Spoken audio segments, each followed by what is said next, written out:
आपस्तंभ धर्म सूत्र, ठीक है जी, ये आपकी स्क्रीन पर काशी संस्कृत सीरीज 93 श्री हरदत्त मिश्रा, ये टीकाकार ये टिप्पणी कर रहे हैं इसके ऊपर।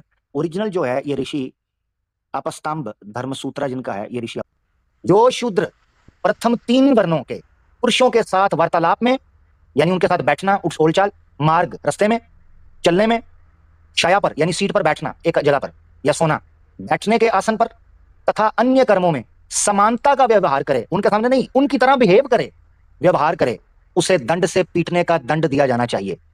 मान से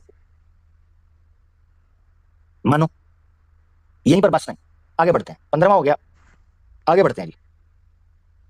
अच्छा जी, ये देखें, शूद्र किसी पुरुष का वध करने पर, चोरी करने, भूमि पर बलपूर्वक कब्जा करने पर शूद्र की संपूर्ण संपत्ति का अपहरण कर लेना चाहिए तथा उसका वध कर देना चाहिए।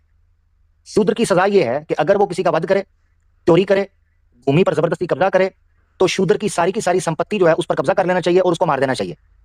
ठीक हो गया? ये नियम लेना है शूद्र के साथ। अब देखो ब्राह्मण के साथ क्या कर रहे हैं। किंतु यदि, वही अध्याय चल रहा है, मानना पड़ेगा फिर नियम ये भी। किंतु यदि एक ब्राह्मण ये सब अपराध करे तो उसकी आंखों को पट्टी बांध आदि से इस प्रकार बंद कर देना चाहिए कि वो जीवन भर देख ना सके। ब्राह्मण यही सारे करे, किसी का मर्डर कर दे, किसी का माल लूट ले, किसी की जमीन पर कब्जा कर दे, तो कहते हैं उसको आंख पट्टी बांध दो उसकी आंख पर। और हरदत्ता ने यहां पर टिप्पणी करते हुए कहा है कि उसकी आंख फोड़नी नहीं है, सिर्फ पट्टी बांधनी है। ओए होए होए, मान अब इसे, इस नियम को मान। और मजे की बात आपको बताऊं, योग के निषेध का नियम तो यहां से उठा लिया, वो भी आउट ऑफ कॉन्टेक्स्ट।